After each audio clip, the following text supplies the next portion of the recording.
galera, Dieguinho na área, entrando no ar a nossa segunda e última edição desta terça-feira, como sempre recheado de informação, dia agitado. O Vasco oficializou aí a sua contratação de até agora mais impacto na janela, dando aquele chapéuzinho no Boca Juniors. Temos inclusive a apresentação do Hinestrosa amanhã, vou trazer detalhes para vocês. Bruno Rodrigues do Palmeiras, especulado no Vasco, seria uma boa, não seria?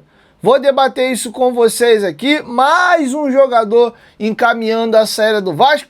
Essas e outras informações vocês vão ouvir agora aqui. Então deixa o like no começo do vídeo que me ajuda bastante. Se for sua primeira vez aqui no canal, seja muito bem-vindo à família Futebolaço. É um prazer poder produzir conteúdo para você todos os dias. Se quiser comprar camisas antigas históricas do Vasco da Gama, chama a gente lá no Instagram, Lojinha do Futebolaço. Eu sempre deixo na descrição do vídeo aqui o link para o nosso perfil no Instagram. Você pode, inclusive, vender suas camisas, manda foto lá que a gente dá uma analisada. Dito isso, vamos agora aí às informações. Primeira situação que eu queria trazer para vocês é o anúncio oficial do Vasco pela contratação do ponta Marino Hinestrosa. Uma informação que a assessoria de imprensa do Vasco soltou, o atleta pediu para ser chamado de Marino, que é o primeiro nome dele, inclusive o Instagram dele fica Marino Angulo. Apesar dele ser mais conhecido como Marino Hinestrosa, o nome que ele usa na sua rede social é Marino Angulo e a camisa dele tá escrito Marino, tá? Então a gente se acostumou a falar Hinestrosa, mas é um pedido do próprio atleta, quer ser chamado agora de Marino. Então vamos respeitar então o pedido do atleta e chamá-lo de Marino, tá? Inclusive amanhã, 1h45, teremos a apresentação do atleta na Vasco TV. Já bota teu telefone para despertar. Ele morou no Brasil um bom tempo, jogou na base do Palmeiras, então ele fala um portunhol, quase um português já. Ele tem um vocabulário muito bom e fala bem tranquilo, então você vai conseguir entender muito bem a coletiva dele amanhã, tá bom? Vamos ao anúncio oficial do Vasco aqui com relação à contratação do Hinestrosa. O Vasco da Gama acertou a contratação do seu terceiro reforço para a temporada de 2026. Marino Hinestrosa, de 23 anos, o Gigante da Colina efetuou a compra de 80% dos direitos econômicos do atleta junto ao Atlético Nacional da Colômbia, que assinou o contrato até dezembro de 2029. E aqui uma aspas do Marino Hinestrosa: sou um jogador que gosta de ganhar. Podem esperar muito de mim. Estou muito confiante e acho que vai dar muito certo aqui. Já conheço o campeonato e estou pronto para mostrar o meu nível. Ele é no gás, na confiança. Natural de Santiago de Cali, Marino começou a ter destaque ainda na base pelo América de Cali da Colômbia e chegou a atuar na equipe sub-20 do Palmeiras por empréstimo. Profissionalmente, iniciou no Pachuca do México até ser vendido ao Columbus Crew dos Estados Unidos. Retornou ao país natal em 2024 para defender o Atlético Nacional. Por lá, foi convocado para a seleção colombiana e conquistou os títulos do Campeonato Colombiano, da Copa da Colômbia 2 vezes e da Supercopa da Colômbia. Então, uma informação importante aqui também. A gente fala muito que a gente precisa de jogadores habituados a ganhar título, jogadores que não entram com a fralda todo cagado para jogar contra o Flamengo, como a gente viu no último jogo do time titular. Então é importante ter esses caras acostumados ali a brigar por título. Então ele mesmo jovem já tem 4 títulos na carreira aí, era um destaque, era uma das principais peças do Atlético Nacional, já teve passagem pela seleção colombiana, ainda tem um sonho de tentar disputar o próximo Mundial, a próxima Copa do Mundo. Então é um jogador com perfil que a gente precisa, com DNA vencedor. Então parabéns ao Vasco pela contratação e boa sorte aí ao Marino vestindo a Cruz de Malta. Falando em DNA vencedor, jogador acostumado a ganhar, temos a atualização sobre a situação da negociação entre Vasco, Nottingham Forest e Cuiabano.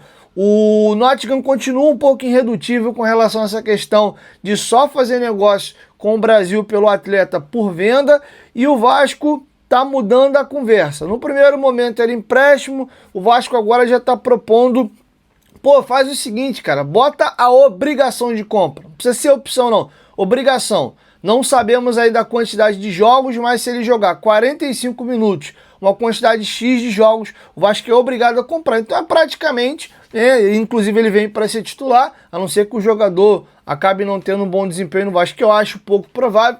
O Vasco, batendo metas de jogos, tem a obrigação de comprar. Então é mais a questão de ganhar ali mesmo um período para poder pagar o jogador. E aí, nessas negociações, quando caminha para esse lado, às vezes o clube cobra um valor mais alto pelo empréstimo, que aí é convertido para a compra do jogador depois, é abatido, né? Então vamos aguardar aí cena dos próximos capítulos, mas o negócio caminha. O foco do Vasco para a lateral esquerda é o Cuiabano, tá? Então acho que o Vasco faz muito bem em insistir nessa negociação, faz o esforço máximo dentro das condições do Vasco.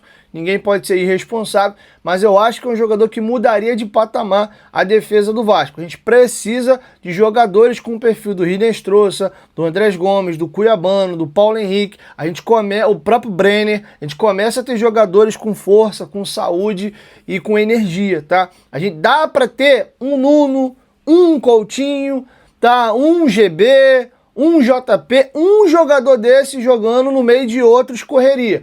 Agora, quando tem 2, 3 juntos, meu amigo, aí para marcar é uma tristeza. O Vasco joga com linha alta, já os homens da frente, alguns, né, já não pressionam tanto, e o Vasco acaba virando presa fácil muitas das vezes nessas transições, tá? Inclusive, isso é um tema que eu quero debater com carinho com vocês depois. Eu tô muito claro na minha cabeça que esse ano, ainda mais com as contratações, agora o Vasco tem opções. O Vasco deve revezar, ou joga Nuno ou joga Coutinho. Pra mim é bem por aí. E olha, se o Coutinho não começar a virar a chavinha dele, eu ainda dou mais uma sequência pra ele com os reforços. Se ele não engrenar, filho, é banquinho. Porque o Nuno pode jogar ali, o Rojas deu um belo cartão de visitas contra o Boa Vista. Acho cedo ainda para cravar que, porra, ele é um senhor jogador, contratação... Calma, foi um jogo contra um time fraco do estadual. Vamos ver um pouquinho mais, a credencial foi incrível, gostei muito, quero ver mais esse jogador, mas calma também. Mas acho que o Coutinho tem que se coçar. E um lado positivo é que ele mesmo também vai começar a sair da zona de conforto. Ano passado era o Matheus França, né, irmão? Com todo respeito, com o que ele apresentou até aqui, a chance dele ir pro banco era praticamente nula. Então acho que isso joga uma pressão no Coutinho e essa competitividade saudável por posição é muito boa. Você pode revezar jogadores. Hoje, né, por nome e tal, o Coutinho ainda fica. Mas com o Marino Rinestrosa, com o Gomes e com o Brenner, você começa a olhar para o banco, você tem um Rojas, você tem um Nuno. Olha como é que a coisa já começa a dar uma melhorada aqui. Você já começa a ter um pouquinho mais de opção para trocar. Então isso é bacana. Se o Vasco traz aí um outro 9, pô, bacana, um Spinelli, olha como é que você tem aqui, pô, 3 opções de banco. Se o Adson recuperar a forma, e é até bom ele não ter esse desespero para jogar agora porque tem outras peças, para ele ter o tempo dele, se o Adson voltar, se o Adson de 24 tem um reforçaço, baita jogador, então você começa a ver o Vasco mudando de prateleira e começando a ter o que era o maior calcanhar de Aquiles no ano passado. O 11 do Vasco era bom, não era um timaço, não era um super time, não, era um time bom, mas quando você precisava trocar era um desespero. Tá, o próprio Lucas Piton, que vem numa fase péssima, seria um excelente lateral esquerdo reserva. Ah, pintou uma proposta de venda boa para a Europa. Pô, beleza, vende, já tendo comprado o Cuiabano, show. Mas não tendo essa proposta, o Piton tem que sair nada. Ele é um ótimo reserva. Pô, que legal. Vai precisar do Piton entrar no segundo tempo, o time adversário jogando retrancado, o Cuiabano tá suspenso, o Piton para jogar um jogo, 2, 3, no eventual contusão. Pô, bom, cara, bom, e laterais até com características diferentes. Você tem o Puma e o Paulo Henrique também pela direita, então a gente começa a subir de sarrafo. E aí, só uma informação importante, eu vou entrar agora na próxima, tá? O Garré tá com negociações muito avançadas, jogar no Aris Salônica, equipe que é a 7ª colocada do campeonato grego, time ali de primeira divisão. Ele vai com empréstimo com opção de compra, empréstimo de 1 ano, né? Até aí o meio da próxima temporada. Vamos torcer para que ele vá bem lá, se destaque e quem sabe seja comprado aí em definitivo, tá? Boa sorte ao Garré, que definitivamente não conseguiu agregar muita coisa ao elenco do Vasco. Foi, inclusive, na minha visão, uma das piores contratações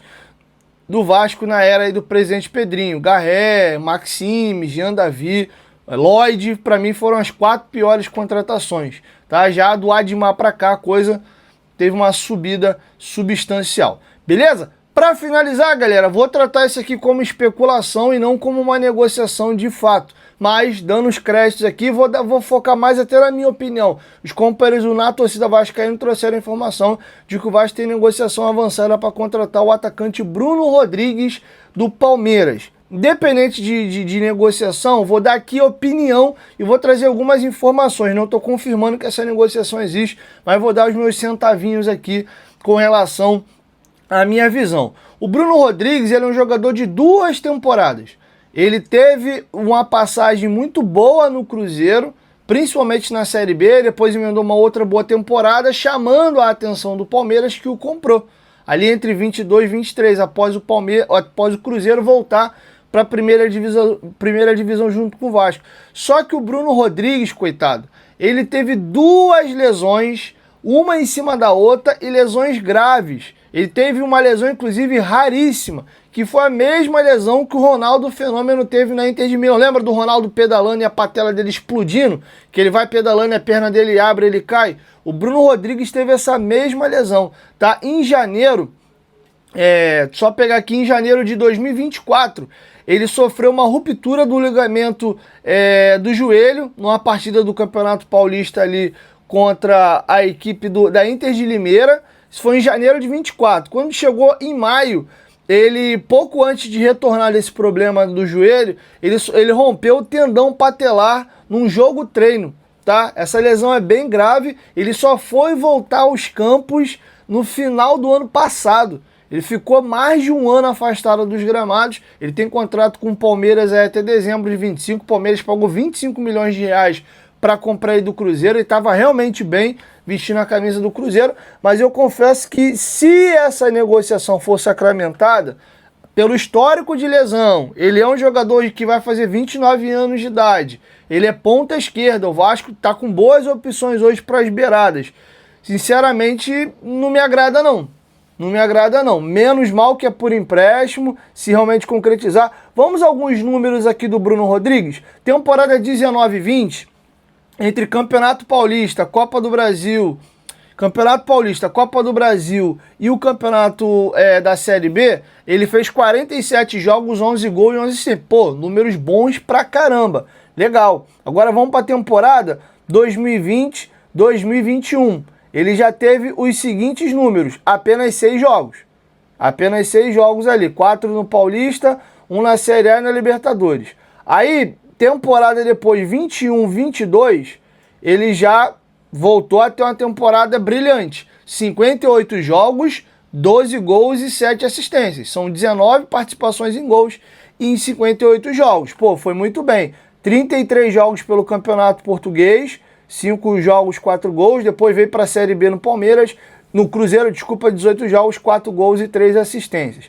Tá? Aí a temporada 22-23 foi a última grande temporada dele. Foram 49 jogos, 13 gols e 7 assistências. 35 jogos da Série A, do Brasileirão, 8 gols, 4 assistências. Campeonato Mineiro, 10 jogos, 4 gols e 2 assistências. Copa do Brasil, 4 jogos, 1 gol e 1 assistência. E aí ele vai ao Palmeiras. Chegou, badalado, para brigar por posição. E aí vem essa lesão, cara. Aí você já vê, ó, temporada 23-24, ele jogou 2 jogos.